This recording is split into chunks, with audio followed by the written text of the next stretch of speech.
Good evening, Biba and George. Good morning, Christopher. And good evening, George. Hi, both of you. Good afternoon, I guess I'm saying. That's right. Okay, today we are joined by a very special guest, George Shepard. He began his professional journey as a creative strategist back in 1987 at BioML and followed by roles at BBH and Saatchi as well as Diageo.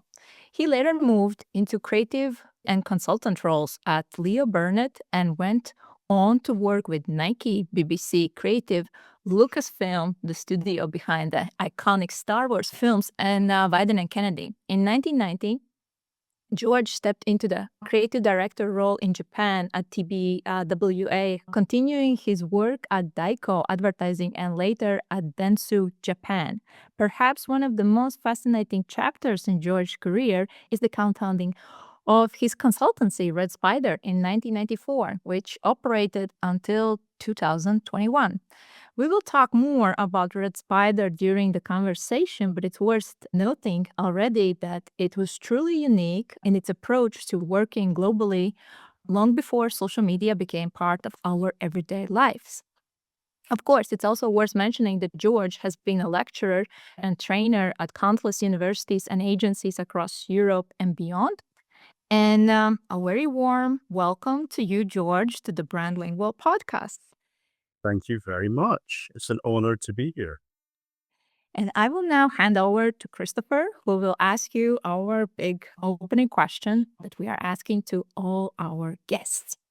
Our big opening question, it's something we talk about on all of our pods with particular luminary guests like yourself. And we always really want to put honesty at the center, certainly of our podcast. And we believe that every practitioner learns something when they start to practice whatever they're practicing, creative strategy, classic account planning, creative, whatever it might be. But then during their career, they have to unlearn, in some cases, quite a bit, because they actually start to understand that things work differently. And so this question is also to you. What are the things you have unlearned through your career? Wow, it's a great opening question. I think I've never been asked that question as directly as that before. So it's really, really interesting. I think if I could change, slightly tweak the structure of the question, and that would be reflected in my answer, because I think the way I'd answer it, it would be something that I learned not necessarily at the beginning of my career, but something I started to learn probably before halfway through my career that I've now subsequently unlearned. And that is the importance of strategy process. I think it's not important. And in fact, it's counterproductive to good strategy. So when I started out in the good old days, the golden past of advertising as a strategist or account planner, really, as it was called in those days, there wasn't really a process. It was very much natural kind of way of working, account planning, and process was almost frowned upon. There were small elements of it, but not too much. But then by the time, I suppose, of the mid to late 90s, strategy process had become really essential. And we certainly did a lot of that in our Red Spider company. But I think over then the next 10 to 15 years, I started to think that really too much process is a bad thing. So I've tried to sort of unlearn process. And now that as Biba said, now I'm a full-time academic training the next generation of advertising professionals, but specifically on the creative side, I've come to really believe that too much process, whether it's strategy process or creative development process, is a thoroughly bad thing. So I think that's what I'd say I've unlearned and made a point of unlearning. If I may ask, then what is your current explanation about how the strategy process should work? I'm probably swimming against the tide with this because I think obviously the current, as I can see it, albeit I am now outside of the industry, although I'm in touch with the industry a lot. I'm not working in the industry day to day, but really to me, process that is advisable is back to create the best type of advertising is a process where strategists or planners or whatever they're called are really only in touch with three things. One is the consumer, and that traditionally, of course, was through actually physically going and doing focus groups with a bit of survey data as well. Secondly, with creative people, and that was where I spent most of my time when I first entered the industry. And then thirdly, clients, where there would be client meetings, there would be sessions with clients, but not as many as strategists are brought into today. And those three things would give the basic structure. So you would be in one of those three situations, three C's: consumers, creatives, clients. And you would just have an instinctive process that you were finding insights, you were briefing creatives, and then you were presenting and I suppose selling creative work to clients. And that was your process. And you kind of just knew instinctively, as I say, at any point in time, where you should be on the different pieces of business that you're working on. Beyond that, I'm not sure there was much. In fact, process was actively discouraged, I think, because it was seen to be something that would be an obstacle to developing great creative work. And I think maybe the industry has, for several reasons, the industry has lost sight of that. So I think that's the thing that I would focus on. Is there a particular project or campaign where you felt like there was some kind of a flow that was actually optimizing the output in the end? Interesting. I can remember periods of time or certain scenarios where I developed some good relationships with a couple of ad agencies in Vienna, Austria. And when I went to them for the first time, which would be round about millennium time, and they hadn't really had any kind of strategy or planning process. And so they didn't really know what to expect. And when I first went there, that was a real opportunity because they were starting from scratch effectively and go back to the kind of, as I saw it, the kind of what would be the real work, if you like, of strategy. So I was training those agencies in how to go about setting up account planning and how it worked. They didn't really know. So that was a sort of what I remember vividly was an opportunity to say, well, it's about focus groups. It's about spending a lot of time with creatives, whether that's briefing in a more formal way or whether it's just dropping in and talking through insights, and then trying to kind of find the right level of client involvement. So that sort of little era, some of the things I worked on there. I remember working with a great creative director and agency owner, a guy called Yanni Neberkla, who had set up an agency called Blue Tango. Just a great guy. Unfortunately, passed away during COVID. But Yanni was great. He was an instinctive creative, a genuinely creative person in all sorts of different areas of life. And he'd never really worked with strategy or planning before. So he was all over this kind of quite organic process. So some of the things we did there and did some work on the big Austrian mobile phone company, I think would be something I remember. And that was for me, that was about 10 to 15 years into my career. So in the very early days, I remember working on the KFC business in the UK. That was a very kind of organic, instinctive process as well. So it'd be kind of several things over the years. But listen, I'm guilty of kind of being part of the sort of movement, I suppose, to bring in more process as well. And and I suppose with Red Spider, although we didn't set out to necessarily do that, obviously there were big. I mean, you guys will know this from around about the late 90s onwards. There were the business opportunities in strategy, process, design, right? With big agencies, big clients. So of course, when it's your own business and there's a lucrative income stream, then you kind of jump in. And then also because the strategy process, so the design of the strategy process was one thing. Then, of course, when they go wrong, you can be called in as a strategy process engineer to help figure out where the process has gone wrong. So I'm kind of guilty, my own accusation. But yeah, there would be probably also kind of more laterally in my career working with smaller clients and or agencies gives you the opportunity because they can't afford to buy a whole elongated strategy process. You kind of do more shortened versions. So some of the more recent projects with ad agencies I'm back in Scotland. I come from Scotland, but I moved away for 20 years. Agencies in Scotland where there's that more opportunities to do more instinctive types of work, I think would be interesting. But yeah, I'm kind of I'm reflecting now on all, I'm kind of making this thing about how bad too much process is, and then remembering how much of it I've done in my career. It's like a confessional. Yeah, it's like both at one point you're both the pusher of the process, but then you also know like the ramifications of it. So you've seen, both sides. So when someone like yourself says you're trying to step away from rote process, in some cases it was very lucrative to come in and provide this illusion of control, which is a concept Right. topic that Vibe and I've been diving into recently.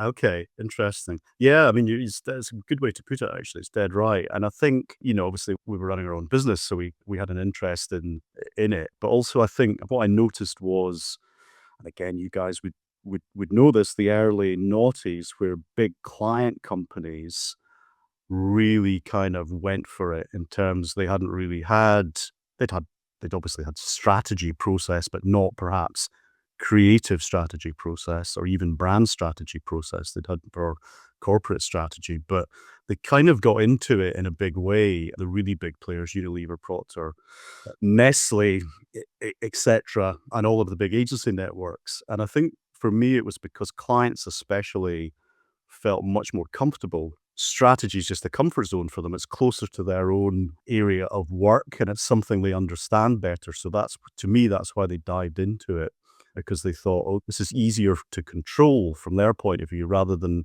the wacky kind of Wild West of creativity. So they really went for it. And that created this whole new massive industry in strategy that goes on today. And you see it. I mean, you guys, we see it on LinkedIn. I mean, it seems to me a lot of strategists prefer to be debating the finer points of strategy and process on LinkedIn than they are actually going and doing some work. I spent in the early days of my career, most of my time was spent in kind of distant corners of the UK and Europe, actually either running focus groups or if it was creative development and client wanted an objective third party, I'd go along and sit in on them. So that was where the time was spent. And of course, that was really valuable because you came back with a bag full of insights to talk to creative people about. But now I suppose that doesn't happen or not as much. So maybe strategists have got more time on their hands to sit on LinkedIn and debate what is an insight or is this process better than that process? I don't know. But strategists love it. Clients love all that. So that's where the focus has gone. And not surprisingly, I suppose, something had to suffer. And what suffered was the creative work because clients, are not as comfortable talking about it. And strategists are spending more time on process. So something had to give. Yeah. Yeah, I also agree that the strategists find a lot of time to chat about terms and kind of like a steps of the processes that they could challenge or how other teams are working. We are also talking a lot about the fluency of language in this podcast with guests and also just one on one. So I would like to address also this question to you. What is your take about the fluency of language in the context of strategy work between creatives and clients and also accounts, as you mentioned, that the strategist should basically need to operate in between all of these three elements? The reason I think it's interesting what you're doing because I've been in situations, I'm sure you have, and maybe it's why you started the company, is where hours, days, weeks are spent arguing or discussing what part of a process you're on and what it actually means. Is it insights for brand? Is it insights for campaign? I mean, is it a brand idea? And again, I suppose I've been guilty of, encouraging that sort of debate and discussion. But it would be great if you guys could come up with here is the one globally acknowledged dictionary of strategy terminology that everybody around the world, clients, creative strategists go, right, okay, that's now we all agree on the language and terminology. Everybody's, got the same definition.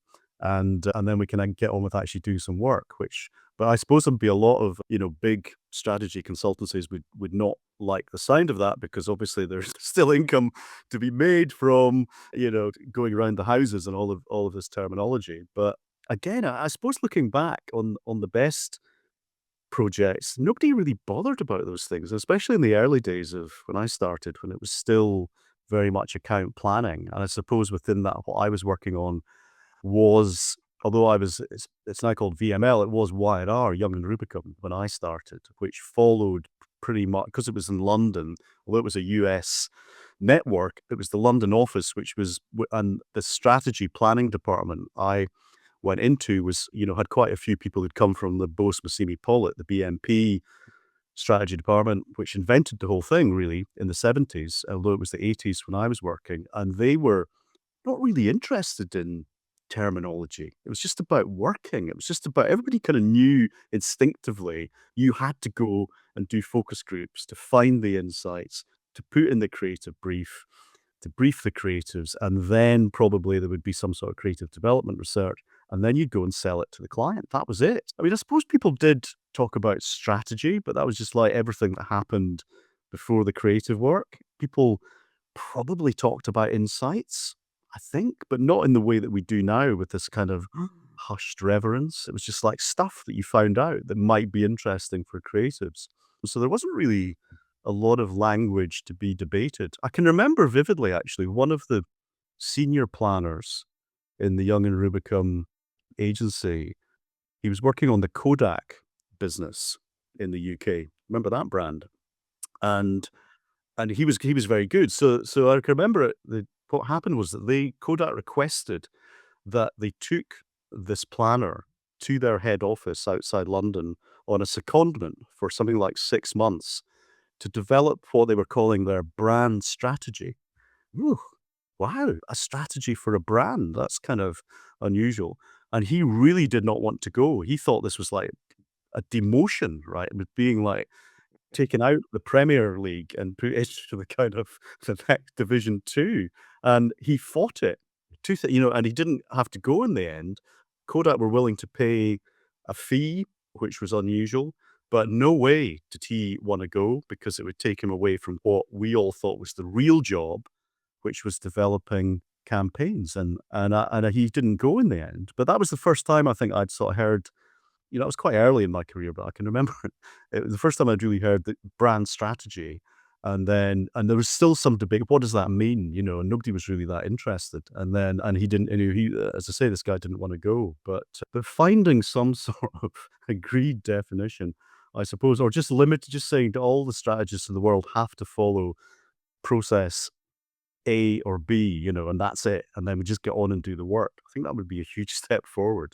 So if you guys can do that, I would be 100% supportive of that process. Yeah, this is the Manhattan Project, right, for the industry right now in some ways. Yeah. And so, I mean, over the course of your career, you yourself probably have seen a really interesting roller coaster ride of things coming and going and ebbing and flowing, even the problems that are being asked to be solved, whether it's Yeah. brand love or performance or this or that, the different things that are being asked of you. And then all of a sudden you have to find some kind of rubric to have shared language or at least understanding to know the thing that you're building. It's interesting. Yeah. I mean, I've seen them all come and go. Brand love or love marks. Was Yeah. Saatchi way back. I mean, Y&R actually, when just around the time I was leaving, they got big on archetypes. That was their big thing, which was kind of quite interesting. I mean, obviously it was borrowed wholesale from Jung, I think, archetypes. That was interesting. So these things, but yeah, I mean, we had, and then, with Red Spider, we pretty quickly realized we had to have our kind of process, and so we had our own thing. But yeah, we'd be brought in to disentangle other people's processes or improve or decipher people. Let's say big client company or big agency had been through a process. I don't think I'm going to name any names. I don't think that would be appropriate. But I'm sure you all know, big global multinational brand companies with really expensively built and engineered processes, which just go wrong because nobody really knows what they're about or where they should lead to or where they should end up. And so we scored a lot with Red Spider. We could come in and just kind of disentangle and rescue the process, because we were just more we'd be more instinctive.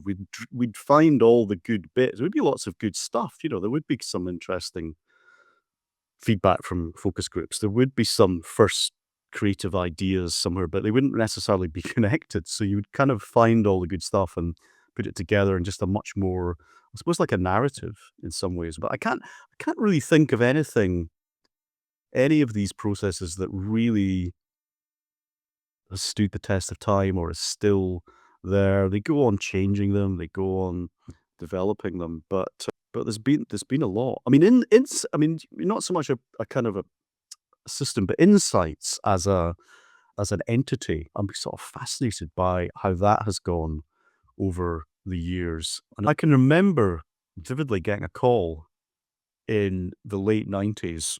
So by that time it was Red Spider, getting a call from a head of strategy at what was low Lintas worldwide.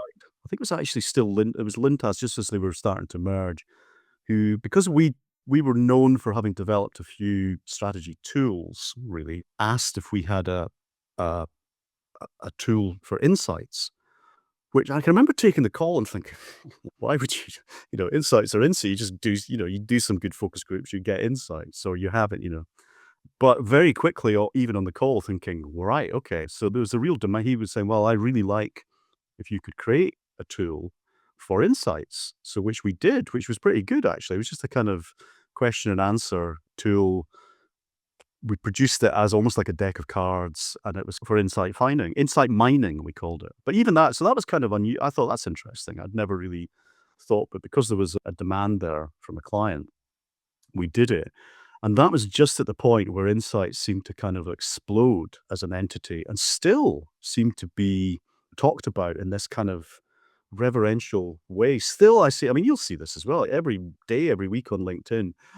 What's the insight? Is there an insight? Do you need an insight? Round and round it goes. And that seems to me to be the enduring, it's not quite a process, is it? But it's quite an enduring element within strategy that I suppose I'm quite surprised that still that it kind of has this dominance when obviously so many great campaigns don't necessarily have an insight. They may have been arrived at through a strategist or a planner firing some interesting insights to a creative team as a brief. And this is why I think it's important strategists are in talking to creatives out with formal briefing sessions. That's what I always did from the start. We would be talking about, you'd been out doing some focus groups, you come back, you chat to the creatives. Oh, people said this, they believe this, they don't know about this. Would be insights that would be helping creatives get a fix on the consumer and where they might go with it. Their eventual idea may not necessarily contain a representation of that insight directly, but it will have hopefully inspired them along the way. But still, I think it's incredible, the reverence that the insights are given. And then the debate, what is an insight? What is, how round it goes. And all the time, creative work is getting worse and worse. It's interesting, fascinating. And I have students who write dissertations on that, the kind of decline of creative work as things like insights have gained in prominence. So interesting, yeah. You mentioned that we need to have like a one common dictionary, but I do believe that the topic goes a little bit farther and it goes into the context about the training. And this is my personal take, and I think this is based on also brandLingual conversations on this podcast, that there isn't, I would say most of the strategists who are joining the industry, they don't have a formal training in the strategy or in the craft that they need to do or what they need to deliver. So they learn on the go when they are hired. And I do believe that this creates this whole mess, why there are so many different views, how to look at the strategy and also how to even define the, key terms in our industry. What is your take on this? Do you believe that strategists should need to have a formal, let's say, training or education before they join the industry? It's an interesting question. I mean, although my university master's degree that I teach now is predominantly for creatives, I always have a few, actually, because I've got big classes now, I have quite a few students come on that who are interested in strategy. So I have to think about So I'd have this sort of two elements to the answer, I suppose. One is to be able to deal with, as I see it, the strategy job of today, which they're going into. I have to kind of, I have to train them on things like terminology, things like process, the best of the best as I see it, because that's the industry they're going into. But honestly, when I started, we were just pretty much thrown in at the deep end. Go and do some focus groups, or go and sit in and watch somebody really good doing focus groups. Start doing creative briefing or contributing to creative briefing, and then start contributing to client meetings. You would have a sort of a mentor within, or a line manager within the agency, who would give you quite kind of ferocious feedback on your performance right from day one in all of these different situations. That was your training. And I suppose you would have been, it was also a recruitment process that was pretty rigorous. I remember it being two stages where you were really grilled on your understanding of advertising, specifically the creative elements of advertising. Nobody expected you to know necessarily the right answer to these things, but you had to be seen to have a point of view. So everybody crossing the threshold, whether they were strategy, creative, or account management, into my first agency, Y&R, were all already kind of very knowledgeable about advertising and had a sense of how it worked and how it was developed. Not 100%, not full, but pretty much. And I can remember the thing that clinched it for me getting the job, although I was going initially into strategy, was that I could sing the jingle to 10 great advertising campaigns that I'd loved since I was a kid. And that's what got me over the top, because it was really competitive. So getting prepared, yes, you've got to be, I think, really immersed and obsessed with the world of advertising. As I say, now I'm training students in my class who want to go into strategy, because I know that it is all about process. It is all about more structured formality. I'll train them in the best practice in those terms. Terminology would be one of those things. Yes, we would talk about what's the best definition of some of these things. Not too many, but enough. Insights, proposition, brand strategy, etc. But because, yes, you're right. I know that when they start, there will be zero training, and they won't even really get that thing that I'm describing, where we would be thrown in at the deep end, but then we would get a lot of feedback on our performance. I don't think even that really happens so much nowadays. So I think understanding the process is important. So if you guys can create the dictionary, I would be giving that to all my students who are going on into strategy, but also the creatives, because I think it's important they know. It's one of the reasons we do, all the creative students on my course do the planning and strategy module, because I think it's important they understand what's coming at them when they start in the industry. And also, frankly, a lot of them will be, probably the majority of them going into creative roles, will not have a strategist or a strategy department. They'll have to kind of do that themselves. So I'm training the creatives to also do their own research, find some insights, define a brand or whatever, in quite a basic way, but enough of it to get started. But yeah, your definitions manual or whatever it's going to be. I'm assuming you're going to do this now, but They are now. yeah, I think would be great. And there it would be issued to people starting the industry. It would be issued to people involved on both sides of strategy development process. I think it'd be great. So there's a common understanding. Yeah.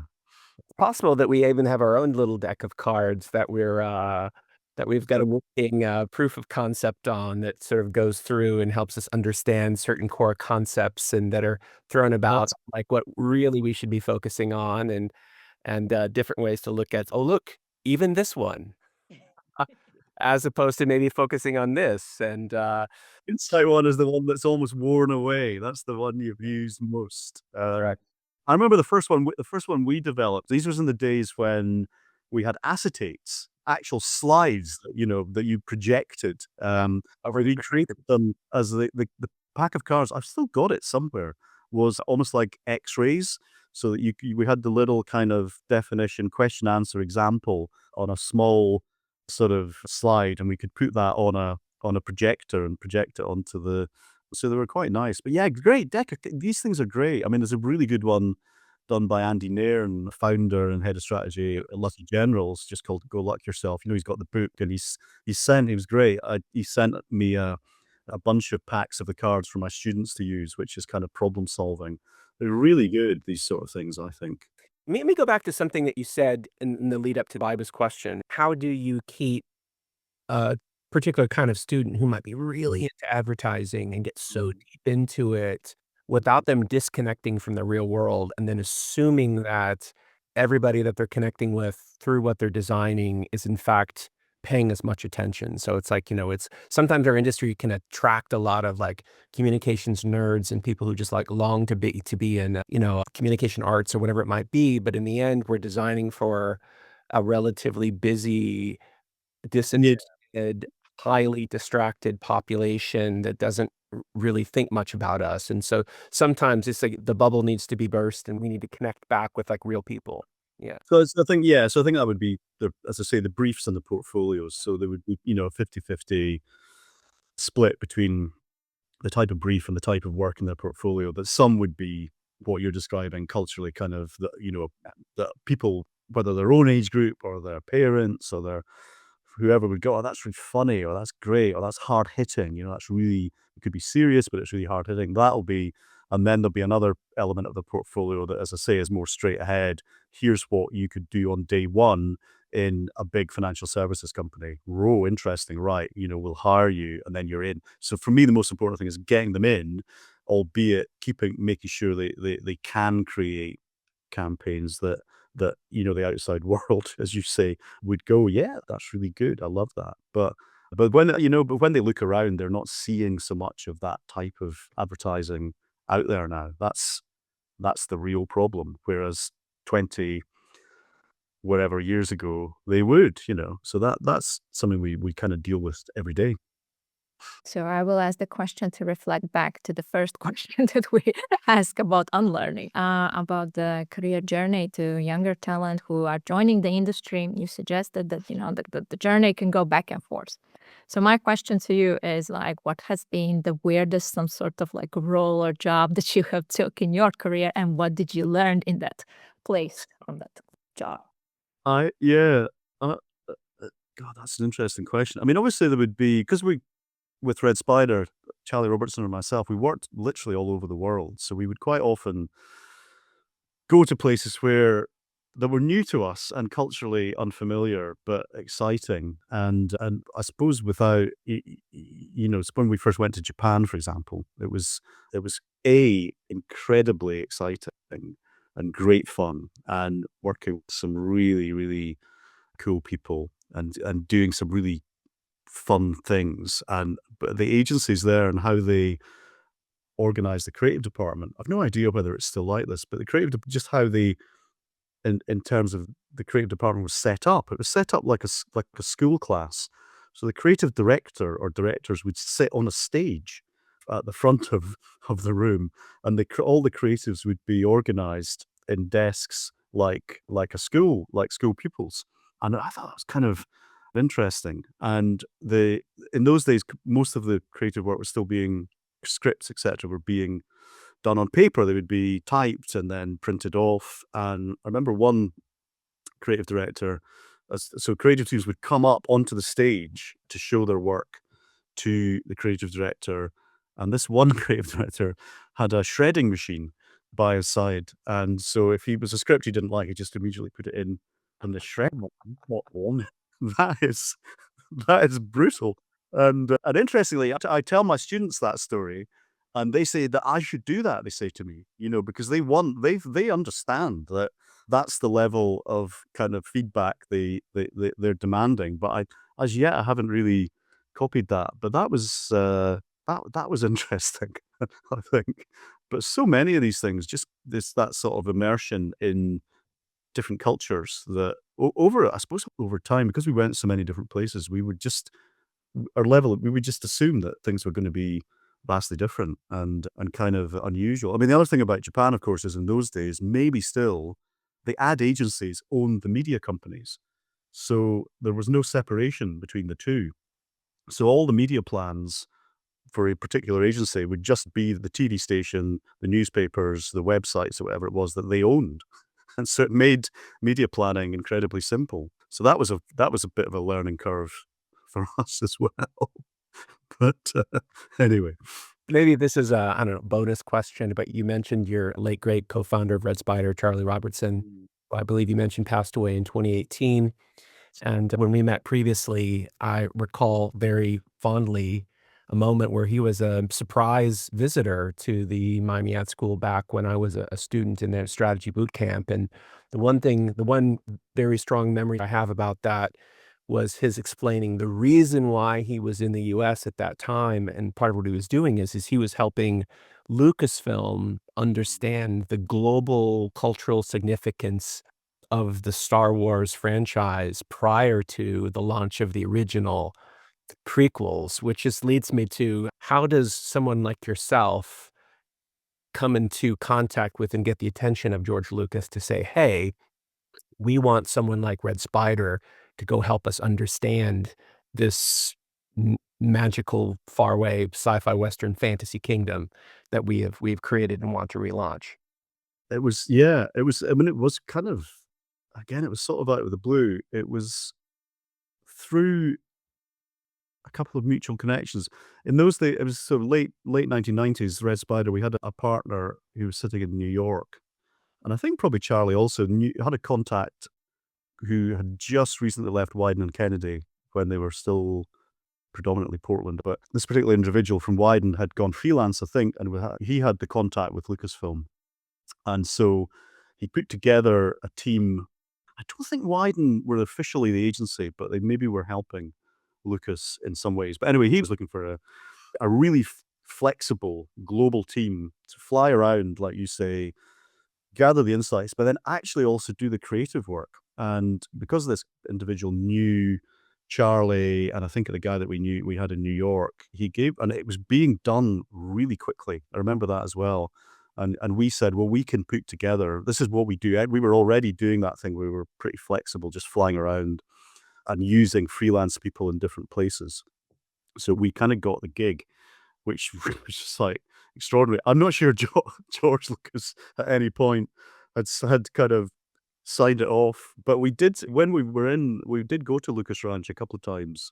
He was walking past and stuck his head in, and sort of seemed to be okay with it. But I couldn't claim that it was that George himself had said, "You got to get these Red Spider guys involved." I think it was more we were new, we were kind of mobile, and we could put together teams quickly. And also that is because it was below the line, we needed specific skills that, in kind of activations and before those were so common, so we could find those freelance people.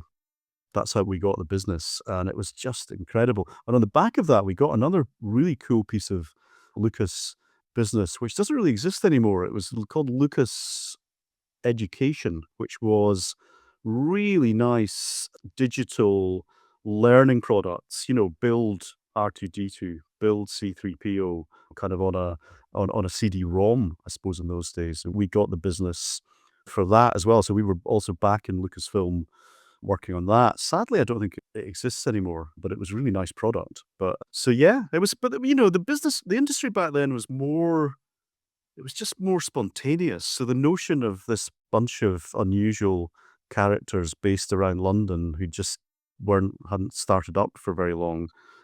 I think there's so much more as, again, process, system, procurement, HR, all of these things have kind of, I don't think, I think nowadays it probably wouldn't happen. It just wouldn't be allowed to happen. Procurement people at Lucas or whoever would say, what, you're going to pay these guys to do this? I mean, surely not. And, what's the track record? Who's that? When we didn't really even we were just literally 3 or 4 people. We had a bookkeeper. We didn't have any finance set up or anything like that. So I'm not sure we would have got the brief today. But anyway, I don't want to.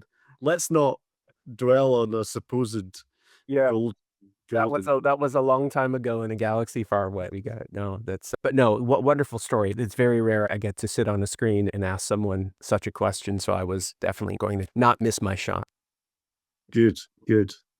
Excellent. It was a super nice conversation with you. I just wanted to ask, what is the best way to get in touch with you? So LinkedIn, even though I was being disparaging about strategists spending too much time on LinkedIn, I'm on LinkedIn, George Shepherd. And as I say, yeah, I'd love to, you know, promote my course that I now run. It's a master's degree at Edinburgh Napier University in Scotland, postgraduate 1 year degree, primarily for students who are aiming to get into the creative side of advertising, but we always have a bunch of students who are going in more into a strategy role. We always have a lot of international students. It's based in Scotland, but it's in Edinburgh, which is a great, one of the world's top 5 destination cities on all the main kind of surveys. So it's a great opportunity to come, if you're coming from overseas, to spend time in Edinburgh. And as I say, we've always got a lot of international students on the course, and you will find details of it on my LinkedIn profile. Well, it was a pleasure having you, and it's so cool that you're still out there teaching and giving back and lighting up the next generation. I mean, this is one of the most important things that we can do nowadays, particularly when the headlines are always like, nobody's teaching the early talent, and no one's hiring the early talent, and no one's preparing them. And then we have a whole screen full of people here now doing that. And so, yeah, again, from the industry, thank you for your continued service. And people, please do check out George, follow him, and we'll also provide links in the comments section and within the YouTube description too, to help people find out more about that program to make it easier. That's great. Thank you both very much. You're doing great work, important work, and I expect to see that dictionary of strategy terms online soon. Yes. And maybe even the deck of cards too that might end up in your buzz at some point too. Great. Thank you. Well, have a good evening to you, George, and a good evening to you, Baiba. Thank you. Thanks, guys. See you soon.